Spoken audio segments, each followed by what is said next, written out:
Yes. Now, going back to the birth of Jesus. Yes. In Luke, I'm just going to sort of kind of bullet point them in terms of the events that happened in Luke. Yes. And you can see it in Luke. For example, number 1, Joseph and Mary traveled from Nazareth to Bethlehem to register for a worldwide census, the Roman census. This is in chapter 1, verse 5. 1 verse 5. And then Jesus is born and worshipped by the shepherds. Then on the 8th day he is circumcised. On the 8th day. Then Joseph and Mary perform the rites of purification in the temple according to the law. And this is a reference to Leviticus. And this happens on the 33rd day after circumcision. And this is in Luke, by the way. I'll give you the verses. And then at the end, when they finish, they return to Nazareth. So basically, Jesus is born, worshipped by the shepherds. Shepherds. On the 8th day, he's circumcised. Okay. Then they do the rituals. His parents do the rituals.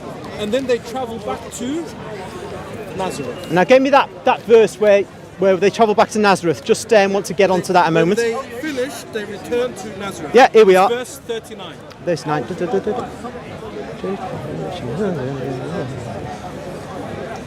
Yeah, return to Galilee. Yeah. Nazareth or Galilee? To their own city. Wait, Nazareth in Galilee. Okay. Yeah, it's okay. It's fine. Okay. Now, this is the narrative in Luke. Yeah. So I'm going to repeat. First of all, Joseph and Mary, Jesus is not born at that moment. Yeah. Joseph and Mary, they travel from Nazareth to Bethlehem. Yeah. There's a purpose of why they're traveling to Bethlehem. They do things and then they go back to Nazareth. Yeah, but they don't go to Egypt, right? No. Forget Egypt. Oh, okay. Go on. I'm going to come to Egypt. Okay. But the purpose of why Joseph and Mary travel to Bethlehem is for that worldwide census. Okay. And the verse is 1 to 5. Yes. And it clearly states it's because of the census. Okay. Then Jesus is born. Once he's born, the shepherds worship him, and on the 8th day he's circumcised, and then Joseph and Mary perform the rituals, and then they go back to Nazareth. This is the narrative, okay, in Luke. Now, it's totally different in Matthew. When we read Matthew's, the verses in Matthew. Yeah. Now, the first thing that happens in the book of Matthew, Jesus was born in Bethlehem. So he's born in Bethlehem. Yep. Okay? Now, once he's born, the wise men come to worship him. Same. Okay. Because the shepherds, I don't know if the wise men are the shepherds or the shepherds are the wise men. Well, they're given different titles. One's called shepherds, one called wise men, so we must assume they're different. They're different. But in Matthew it says wise men, in Luke it says shepherds, so there's a difference there. But I'm not, that's the issue I have. Well, what we normally say is there are shepherds and there are wise men. Okay. They're two different groups. Okay, but that's not my main, you just educated me in that area. Now, this is where I feel that there is a difference of opinion when it comes to what happened with Matthew and Luke.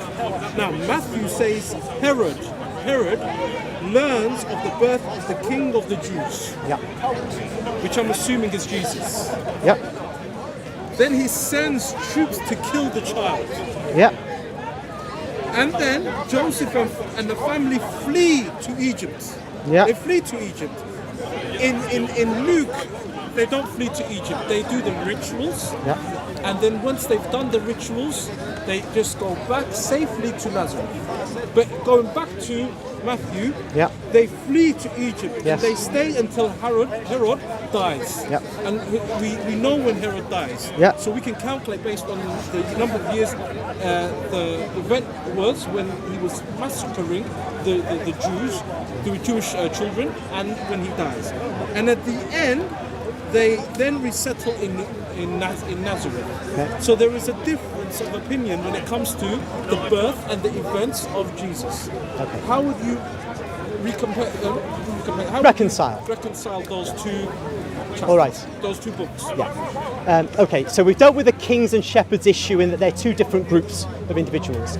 Also, the timing of events. So I wouldn't say we'd say the kings came instantaneously after the birth of Jesus, because in these gospel narratives, you always have, you often get the gospel writer saying, then this happened, then this happened, then this happened. Well, actually, if you actually put things happening immediately after the other thing, the whole of Jesus' ministry, say in Mark's gospel, would happen in a few days. Slightly exaggerating, but the point I'm getting at is the use of the term then, or like next, doesn't mean something followed upon another without a big gap in time. That's all. It's just a way they wrote. The most important thing, and I'm glad you raised this as well, as the shepherd issue before, is that when a gospel writer writes, they choose to put into their writing what they want to put in to make their particular set of points.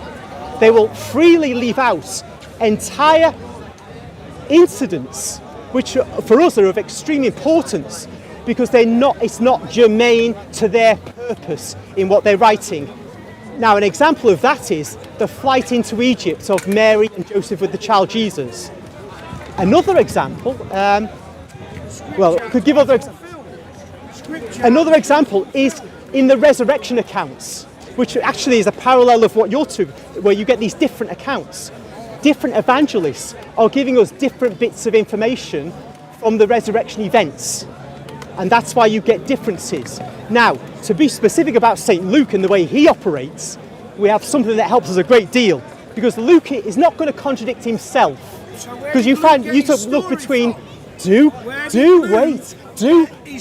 calm, relax. Now then, Luke wasn't an apostle. we look at Matthew and Luke, Where did Luke get his we see story from?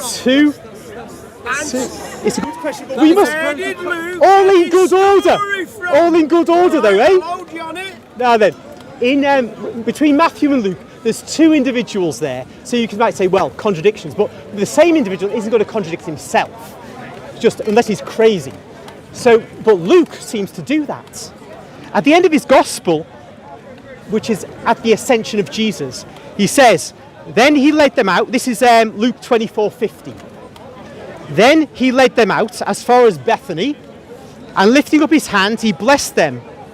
While he blessed them, he parted from them and was carried up into heaven. And they worshipped him and returned to Jerusalem with great joy. And were continually in the temple blessing God. Something else. No, I'll show you what I'm talking about. I'll show you. There's a reason.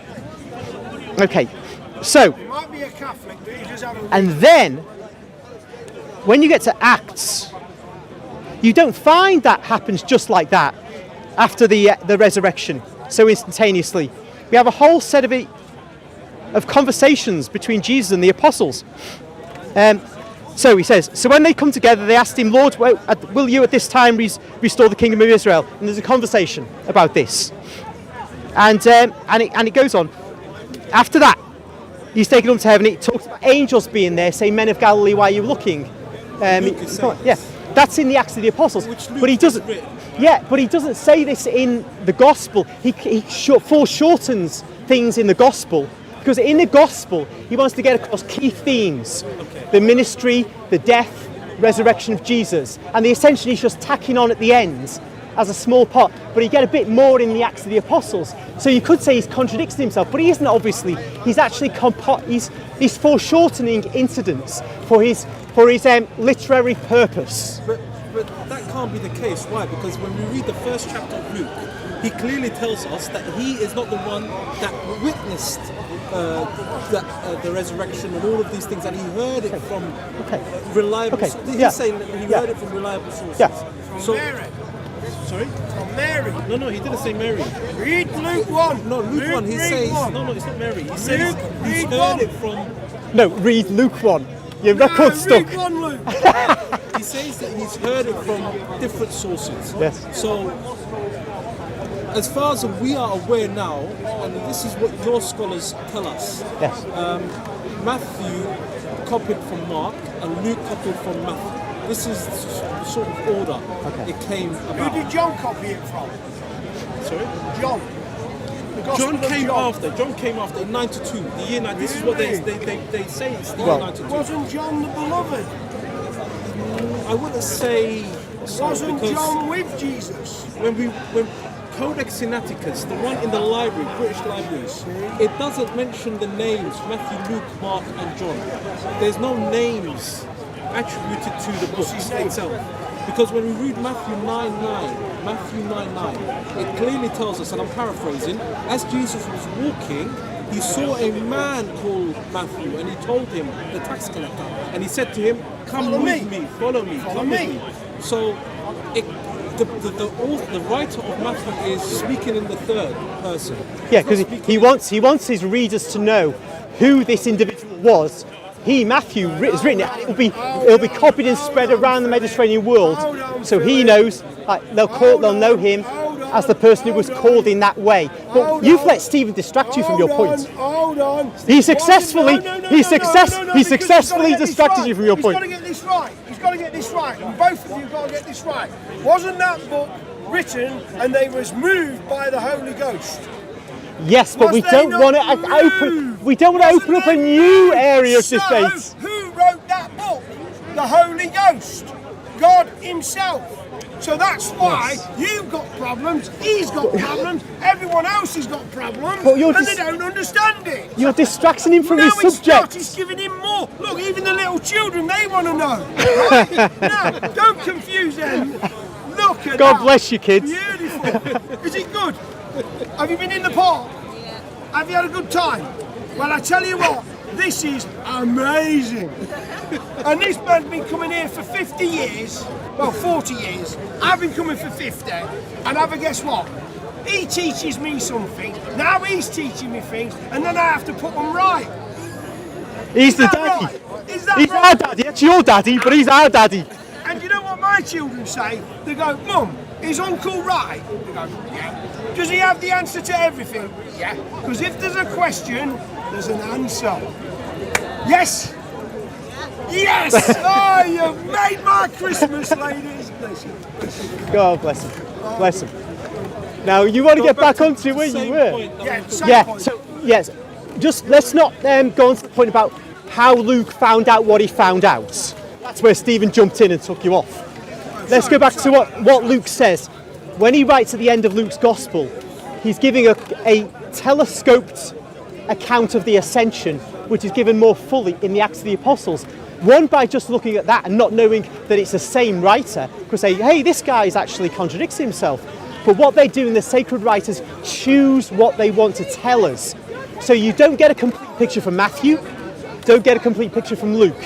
If a person wants to criticise that, they're entitled to. So the four Gospels give us a more complete picture, but in the end of John's Gospel, he tells us we don't even get a complete picture from him, because he says if all the books in the world were, contained the writings of Jesus, it wouldn't be enough. So we don't get the complete picture. That's why the Church of Rome gives us all we need to know. And the Church of But anyway, Rome do not. that's the key thing about Luke.